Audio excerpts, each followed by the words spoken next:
Welcome back to the Justin Prince Show. Today's episode will be one of those ones that you take the lessons of, like, how do you take the challenges of life and the pains of life and the hurts of life, and you like convert it from pain that destroys you or pulls you down to fuel that drives, your future. And Jerrica Vaughn is just a bright light. She's a really powerful force in the world.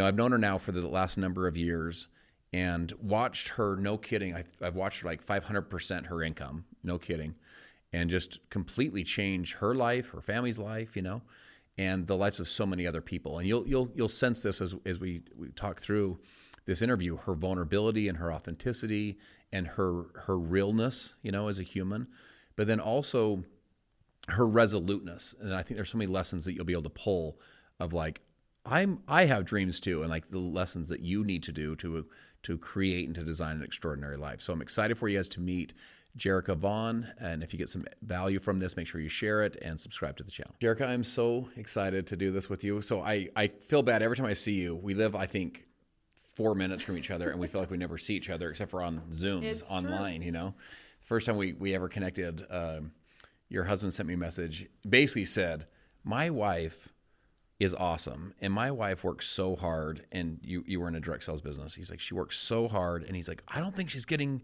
the results that she should be getting, and he's like, I just think she needs like maybe the next level of mentoring or whatever.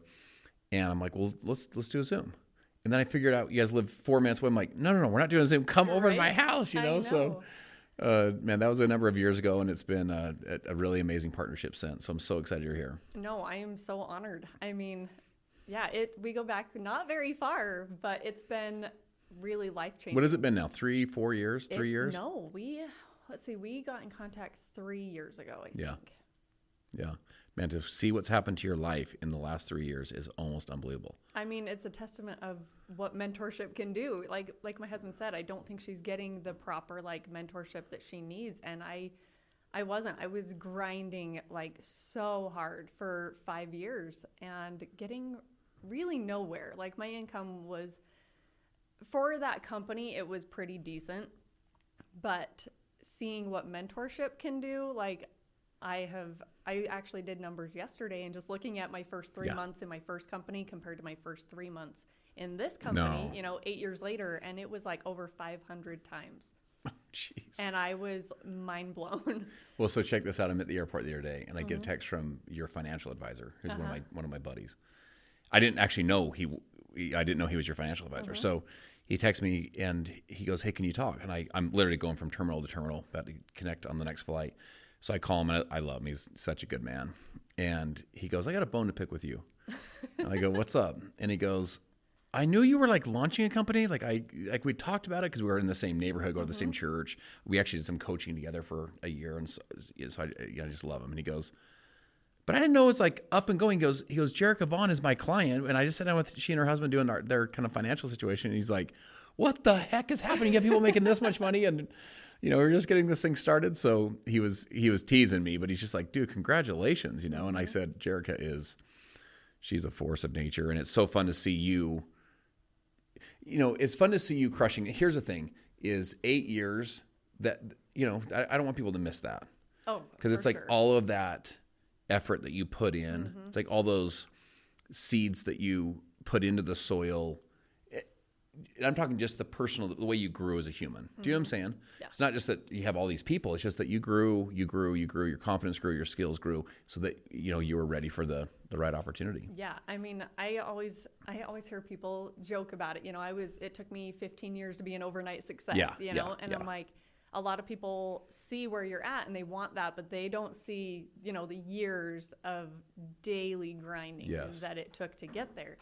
And I'm just one of those people that when I decided I was going to do it, I'm like, this is going to be it, and I'm going to give it my all. And so it started 8 years ago. I actually started, it sounds crazy, but I love the stories. I signed up for my first network marketing company to be a fitness coach when I was 34 weeks pregnant on bedrest, and I had no clue, but I knew that they had the tools, and I had the heart to help people. And even though I couldn't work out, I could help other people with their health, and it was all workout programs, and I could barely walk but I knew that I had the heart to help people if they had those goals. So I did. I said yes, and I announced that I was now a health and fitness coach, and I was on bed rest.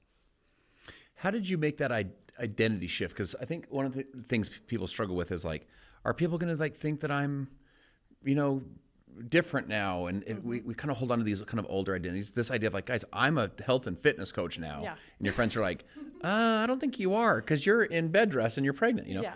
How did you make that identity shift? Is I guess my first question. The second thing is, how did you get the courage to say, publicly declare it, declare this new vision? So my mom always told me, we wouldn't worry about what people think about us if we realized how seldom they do.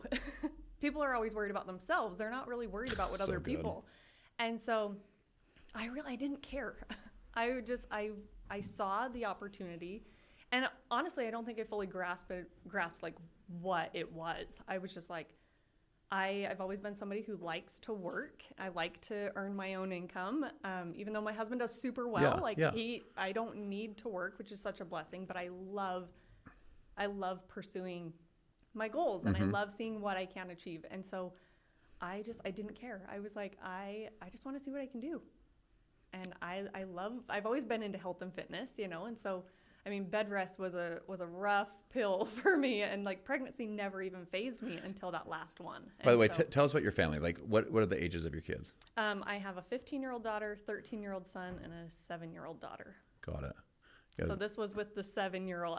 I signed up right before she was born. She's almost 8. So wow. And you're from, in essence, a small town. I want to talk about like your growing up, because I sometimes wonder if, we see you today, and you're such a vibrant, just powerful person.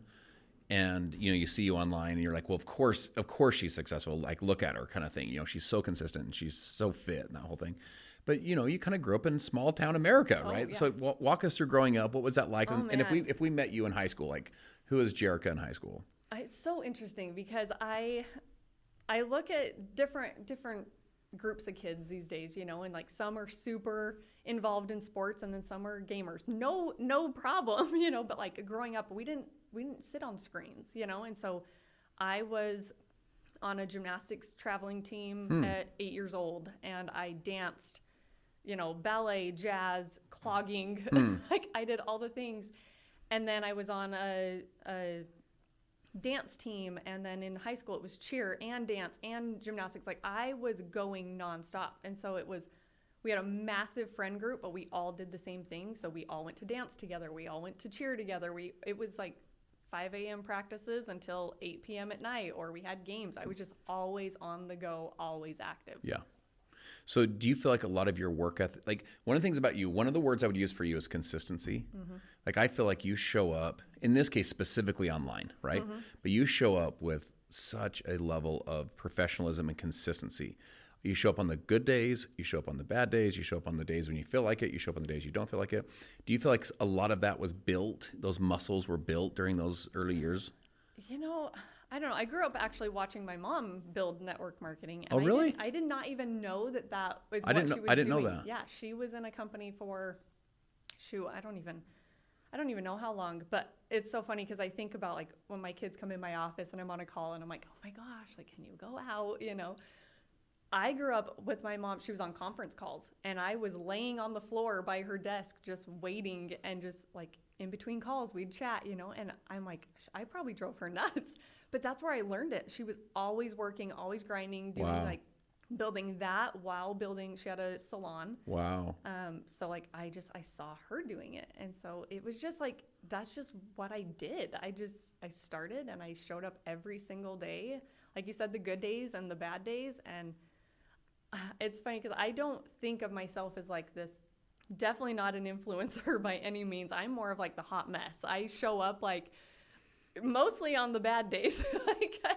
Like it's just part of my life. Like I love working. I love seeing what I can accomplish. I love seeing what other people can accomplish, and it really drives me. Like I love it. How did you ever feel like an imposter syndrome that they talk about, like kind of the who am I to do this, particularly when you'd done it for a couple months, done it for a couple years, yes, you were succeeding, but not humongous success, right? Yeah. How did you keep showing up in those days? And did you ever feel that like, I'm kind of an imposter, like I'm not as successful as as people maybe think I am or whatever? Like, how did you show up in those days? I mean, I feel like I feel that way more now than I used to, because I'm so interesting. always putting myself in rooms with people who are higher achievers than I am. And so I feel like, like, okay, I don't belong here. Like it inspires me to show up and achieve what they're achieving, and I know I have the heart and the passion and the drive to do it, but it's putting myself in those rooms that I'm like, oh, I'm like the small guy here, but no, I truly feel like my favorite thing is empowering people who didn't think that they could do it. And so I don't attract the big influencers or the people who are like, oh, got this in the bag. I actually bring on more people who need someone to believe in them. Mm-hmm. And truthfully, like, the person who that was for me was you. Like, I came in out of a 5-year business, not feeling like that I had what it took, because I had done it for 5 years and I was only at that level, right? And so it took somebody believing in me, Mm-hmm. saying, no, you have what it takes to do this. And now I'm like, that's what I love to be for other people. Yeah. It's interesting when you say that, because when we first partnered, I don't know if you remember this. I told you, I was like, no, sister, you are not like this much income a month lady. You are this much income. And you're literally, so in the 2 years we were together in that business, the revenues of the business were softening, and your business was growing. In fact, during that season, you were I think the only person that hit the ranks that you hit and the titles that you hit, during that season. Like, people weren't really, advancing like you were.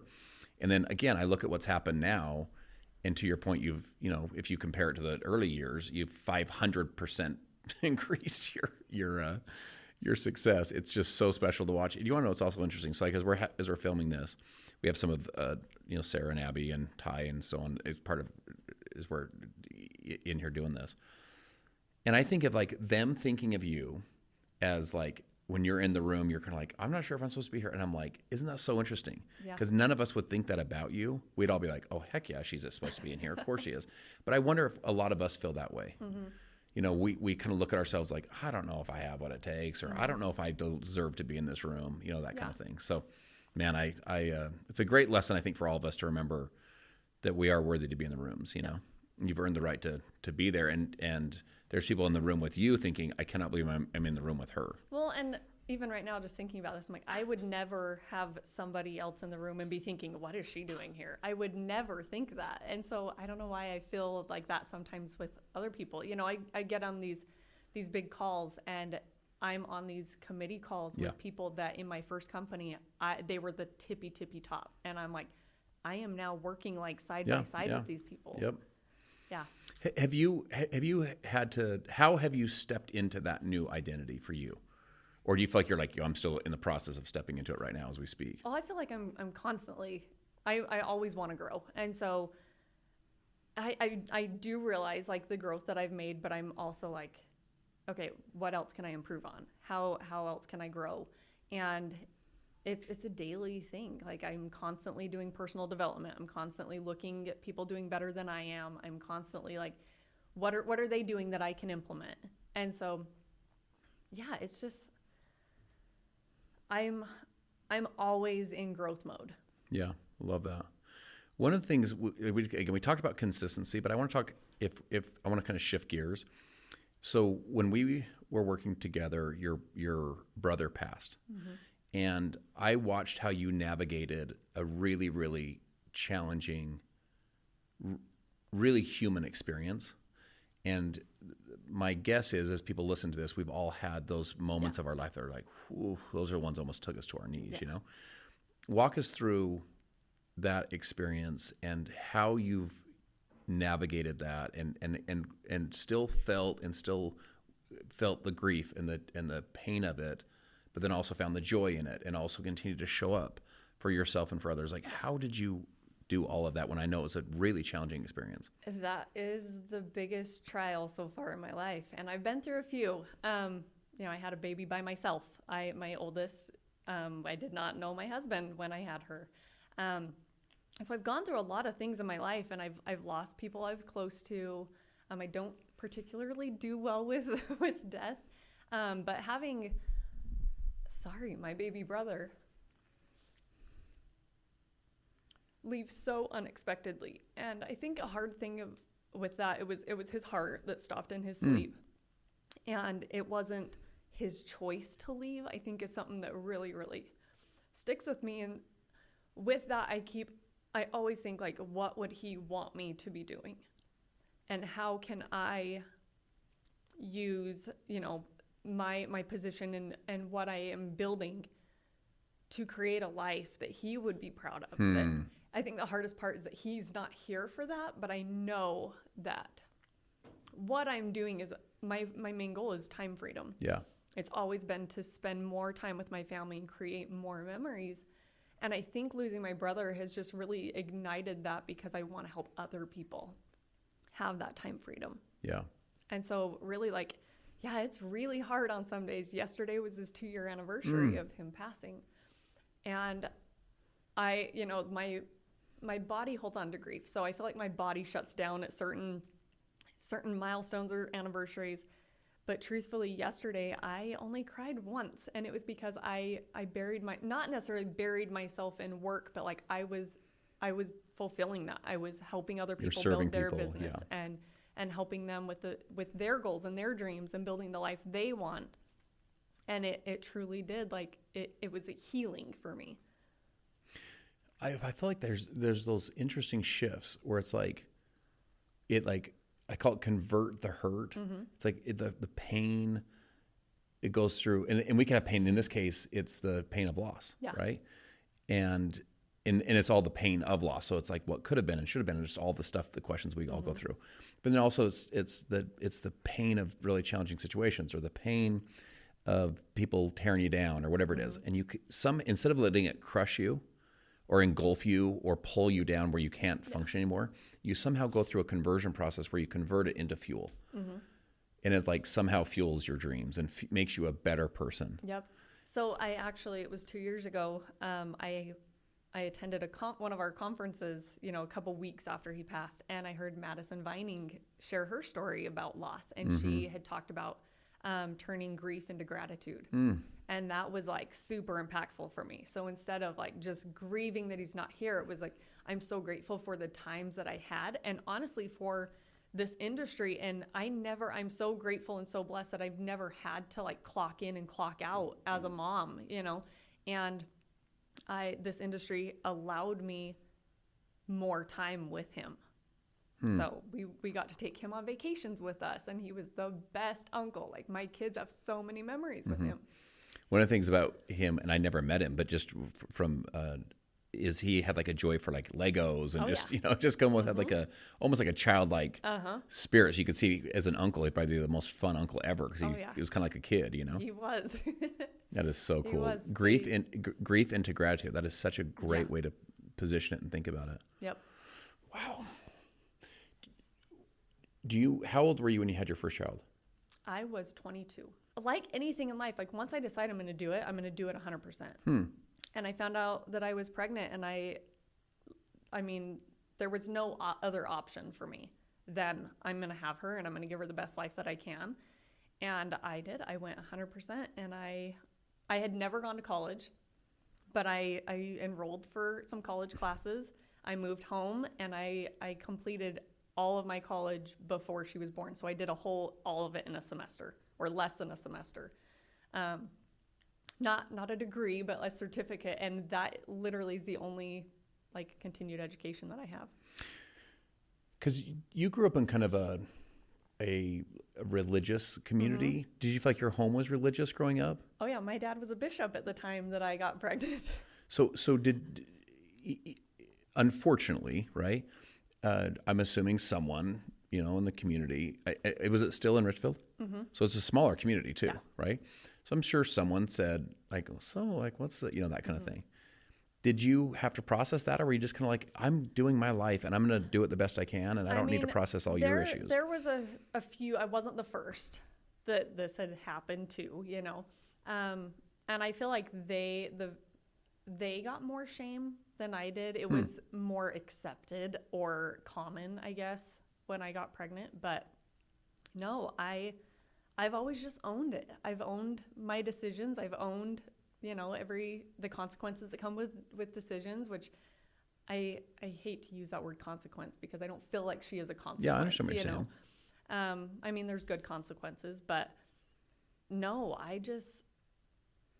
it was the way that I handled myself, and instead of feeling shame and expecting or feeling like everybody was looking down on me, like I owned it. And I wasn't 17, right? Like I was 22, and I was going to do what I needed to do to give her a good life. And how much longer after her birth were you and Justin married? We met when she was 6 months old. And we got married the week before she turned 1. Oh, wow. Yeah. And how are you financially taking care of yourself, and in this case now a new baby? I mean, I have incredible parents. So I lived at home. Got it. Yeah. And they were incredible, but I worked and I went to school. What kind of work were you doing at that point? Just retail. Just worked in a department store. And then when did you guys leave Richfield? Was that after? I moved out when she was 8 months old. I moved to St. George. Wow. And I got a job, and I had a family friend, actually the one who introduced me and Justin. She would babysit for me. She had a little girl around the same age, and so she just played all day, and she just watched her for me. And then, I mean, when I met Justin, I knew the day I met him that I was going to marry him. I actually called my sister, and I told her, you know, I'm going to marry him. And we were engaged 2 months later and married 3 months after that. So, first of all, I really appreciate you sharing, going deeper on some of these subjects. There's so much humanity in the challenges that we face. Mm-hmm. So the play Les Miserables means the miserables in French. And the reason that here we are, you know, hundreds of years later after writing that, and it still resonates with all of us, is because we can all relate to the misery and the challenge of life. You know, life's not only just all the good stuff, right? There's all the real life stuff we all go through. Yeah, it's all the roller coaster of everything else. So I just appreciate you sharing that. And it's so interesting. I just admire you even more, not just that you went through it, but the way that you chose to go through it. Because it sounds cliche, but I think it's really true. It's like you can go through things and you can grow through things. Like you can be like, I'm going to intentionally like pull the lessons out and like grow through this and like set a mindset that's a growth mindset versus a victim mindset, for example. And you can actually grow through things that like actually does make you better. Yep. And I feel like hearing, as you've processed these really challenging life experiences, you looked at it as, I'm going to grow through this and get better through this. Is that a fair way to assess it? Absolutely. For me, there was just no other option. I wasn't going to sink down, right? I was going to rise up from that and do it the best that I could in everything that I do, but even especially through the challenges. What was it about Justin that you're just like, well, he's my guy? Like what I mean, you've met him. Oh yeah. He was my guy too. No, he's an easy guy to like, you know? I mean, it was so seamless. He very quickly became my best friend, and he stepped into that father role that she didn't have. And don't get me wrong, her birth dad is great. We don't have a relationship, but he's a great guy. And is he involved in her life at this point? No, he allowed my husband to adopt her when she was 18 months old. Wow. And so, I mean, Justin is the only dad she's ever really known. Yeah, of course. But that's not to take away, like, her birth dad is a great guy. You want to know what's so interesting?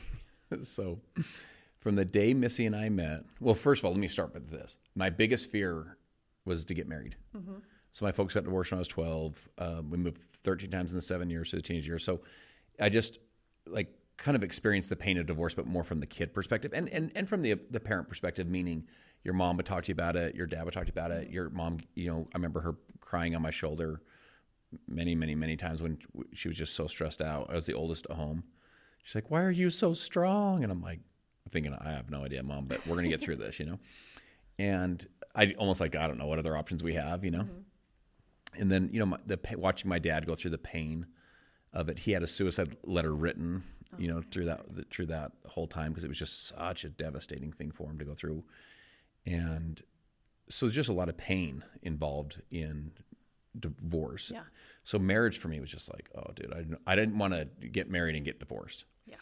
The day Missy and I met to the day we were married was 3 months, and I wasn't trying to beat your record. This is not a race, but literally, so we met on a Tuesday for lunch, and we met on a Tuesday. We talked on the phone. This is back in the day. You're like, everyone get off the phone. Get off the phone. Do you remember those days where it's like a landline, you know? Yep.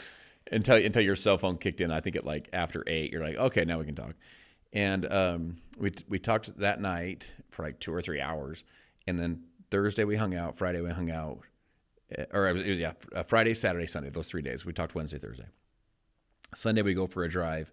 And I told her, I go, well, I'm definitely going to marry you. I'm like, I'm not sure when, but I'm definitely going to marry you. I just was like, this is my girl. Like, let's go. So I don't know. You know. Well, here's what's funny though, is when you know, but would I like encourage my kids to? I'd be like, no, get to know, you know how it is now. You're like, get to know them and take your time. But by the way, not because Missy and I have had any, you know, challenge that way, but I'm just saying like just normal advice. You'd be like, calm down and let a couple seasons pass, whatever. But they're like, no, I know, and let's go do this thing. Yep. Were you moving too fast for your parents, or were they like, yo, he's a great and you're great and let's go? It's funny. We had a conversation with my parents, you know, the whole like, hey, we want to get married.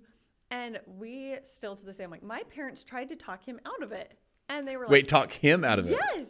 And they were like, she's a lot. Like, she's always up here. And he's like, that's what I love about her. She's a lot. He That would is so probably argue awesome. that now. He's like, come down a little bit. But I'm stubborn, but like I know what I want. And there's like, once my mind's made up, again, like I am going to do it. That is so funny. And so even my mother-in-law's jokes about it, like, oh, don't get that in Jerrica's mind. Like, she's going to do it. You know, she'll find a way to make it happen. And they're just like, she's always up here. She's always. What does up here mean? Like I'm just high energy, and I'm headstrong and stubborn, and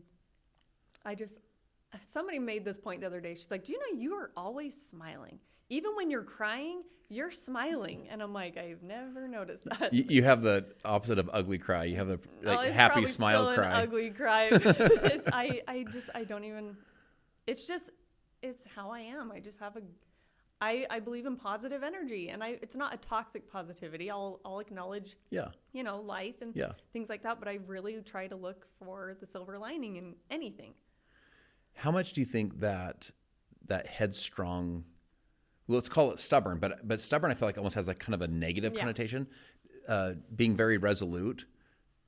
How much do you think that's attributed to the success that you've created from an economic or business perspective? I mean, I try to bring fun and good energy into anything that I do. So team calls or events, or even somebody really struggling, I'm looking for what is the good in this? How can we learn from this? And I believe it helps empower people, and it's empowered me.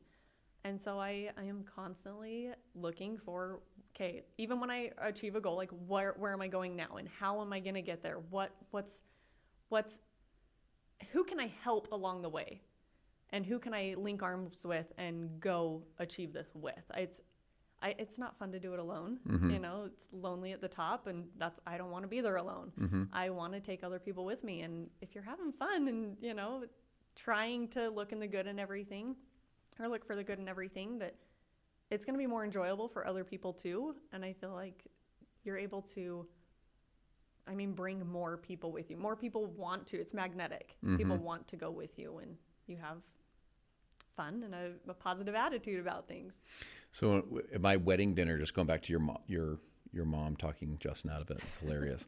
But at my wedding dinner, my dad says to Missy, he goes, Missy, Justin has two like speeds. He goes, he's kind of like a light switch. He's like, it's either like off and he's asleep, or it's like on and it's like full tilt, you know? So he's just like, there's no like, let's just dial it back and just be medium, you know? And I wonder, as I'm listening to you say this, are these like some of these principles or characteristics or ingredients of success? If it's like, I will persist until I succeed, and like, I'm going to make this thing happen. Like, I remember thinking, if it's legal, moral, ethical, I'm in. Like, I'm doing this, and like, if I've said yes, I'm in. And kind of being a little bit of a finisher, so you don't just start stuff. do you look at yourself that way? Like, is there part of your identity that's like, no. If I say yes, if I'm in, I'm going to go finish the project. Like, I'm going to make this thing happen. Oh, 100%. In everything. That's why they're like, careful what you like. Yeah, Put be in careful. Jerrica's mind, Yeah. because she'll make it happen. And I will. Like, I dream big, and my work ethic matches my expectations. And That is so good. I show up to achieve the things I want to achieve. Yeah, I mean, one of the frameworks I teach is you want to define your dream. So imagine like a scale of 1 to 10, right? Define your dream. So let's say your dream's at 8. And then you want to make a commitment. So define the dreams, the one side, 1 to 10, make a commitment, 1 to 10. Most folks have like a 10 dream and a 2 commitment, right? They're like, I want this. And then they're show up with this much effort to get, to make it happen. One of the things I think that you do so well is you have a 10 dream and a 10 commitment. Like your commitment level matches the dream level, because that's where all the stress lies. Like, I want all these things. And it's like, yeah, but we're not willing to pay the price for those things. Yeah. And you want those to sync, where the commitment level matches the dream size. Yeah. What do you feel like now? Like, I remember I had a person close to me once. They're like, dude, if I made $10,000 a month, they're like, dude, I just would never work again. They're like, I would just it would just like lit off the gas and just live my best life and just chill out. In this case, you make way more than $10,000 a month. What drives you? Like, what is waking you up early? What keeps you fired up? Why do you keep showing up with a high level of passion versus just like, why not just chill out and let off the gas? Like, what do you feel like it is that really moves you to say, I'm going to keep doubling down and keep like showing up and serving people? It's the impact that you have on people. If I just chilled out now and just collected a check, it's not fulfilling. You'll have money in the bank, but like, what is that for? Like, you don't take that with you when you die. It's what impact can you make every single day on other people? And I honestly, in turn, like, they make that impact on me. I was actually telling these girls, and I was talking to my husband about it. I had a girl in my very first company that was like, if she listens to this, I'm so sorry, but she was like my biggest headache. It was not a lot. We've all had those. Yes. But we have remained friends, and I've watched her grow, and I've supported her and empowered her through, over the last 8 years. And she now has her own company, and we actually just bought a bunch of gifts and products, from her to celebrate our team. And she messaged me, just crying. She's like, this saved my business, and she's like, this, like, you've always been there supporting me, but like, this alone, like, just ordering these gifts for my team literally is saving my business. Wow. And I'm like, it's that that's impactful for me, and right there, I'm like, okay, this is like it's full circle for me. Like, you were a big headache of mine 8 years ago, but just showing up and supporting people, even not in my own business. She was doing her own thing, but like, hearing that now, it's like, don't give up on people. Yeah. You can help them achieve their dreams, even outside of your own. Yeah. It's just that impact. That's what fuels me. Yeah. I mean, money is an exchange of appreciation. And so like the income that you've built it's really an exchange of this value that you're adding to the marketplace, and this value that you're adding to people's lives, particularly in our business. Our business, you literally can't do it. You can't do what you're doing by yourself. Like at some point you have to have you have to be serving other people and adding value to other people's lives, making their life a little bit better, encouraging them, teaching them new skills, like helping them to, work past challenges and roadblocks that they face. And to your point, I teach an ILI formula. So it's income, lifestyle, impact. So it's like, we're all trying to make an income, right? We want to provide for ourselves and our families and so on. But the real goal is not income. The real goal is lifestyle, meaning, do I love my life? Do I wake up when I want to wake up? And can I live a life that I love? Or is my stress level, so exorbitant? Or am I, for example, if someone said, I'll give you all the money, but you'll never see your family and you'll lose your faith and you'll lose your health. We're all like, no thanks. The income's not worth the lifestyle. So we're trying to create a life that we love. But then the other part is, am I impacting people? Like, does my work matter? That's one of the things about you is I really feel like you impact people, even those that don't work with you, like people that follow you on social, for example. you make a positive impact in their life just because you show up with, they're not doing business with you at all, Yeah. but you're like impacting and serving and like inspiring and lifting people. And that's one of the really unique things I think about your energy is it is impactful energy, you know? So those things are like the kind of the joke of like, she's always up. It's like, yeah, but that always up rubs off on everybody else. Yeah. You know, it lifts everybody else as well. And I love this idea that you always have a smile on that. Just as I even hear you say that, I'm like, that's 100% how I would describe her. You know, she's just I've never called you once and you're like, we even went through the challenges. Yeah. And we've had some times together where it was like a challenging times, you know, meaning with all the situations that you were going through, whether in this case it was your brother or we had business challenges, but you're always like a positive, optimistic person. Yeah. That's a real gift, you know? When you cast out these next, let's call it 5 years, 10 years, what are you seeing now? Like, even better, 8 years. You've been building a business for 8 years. As you cast out your next 8 years, and I'm sharing this with people to say sometimes you can go through a multiplication. Sometimes it feels like you're like one. It's like the doubling a penny every day. It's like 1 is now 2. Yeah. And then 2 is 4, and then 4 is 8 cents, and you're like, this is never going to go anywhere.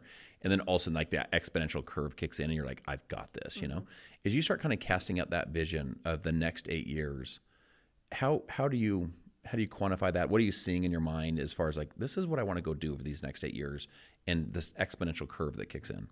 I mean, it's time with my family. What can I build for my family? I mean, right now, looking at the economy, like my kids would never be able to own a home, you know, for their family. And so right now it's like, we've never lived beyond our means. We've always made memories and, you know, spent things to go enjoy the money, but we've been very, very smart and invested it and rolled, you know, we built a house, we'd live in it for 2 years, we'd sell it. We'd build another house, live in it for 2 years, sell it. And we've just kind of rolled that over. And right now it's like, I want to be really smart with what we create so that it impacts our kids' lives in a positive way. I'm not going to go, you know, make $1 million and go on all these lavish trips and then my kids have nothing. It's, yes, we'll make memories, we'll go have experiences, but we want to create a legacy. We want something that we can leave to our kids. Yeah. And I mean, right now, my in-laws and all of our family, we just bought property like out in the middle of nowhere. I wouldn't even tell you where because it's the boonies. But we want to create this farm, you know, like that's so cool. All of our kids ride dirt bikes, so they have a track up there. We want a pond. We have animals up there. We all just kind of want this sanctuary, but something that stays in the family. Yeah. And that's something we're working on right now is what can we leave for our kids? Yeah, my passion like with our teams is not just it's not just to help them learn how to make money, like make money online, for example, or even for just help them get healthy. Although I want to do both those things, it really is like learning how to take those dollars and then be wise with them. Like learn financial principles. I had no financial education, no financial literacy. Like I just kind of bumped around and like kind of figured it out as I went, you know. But where you build a financial fortress around your family where the winds can blow and the rain can fall and your family's still okay, your family's still protected, that fires me up, you know?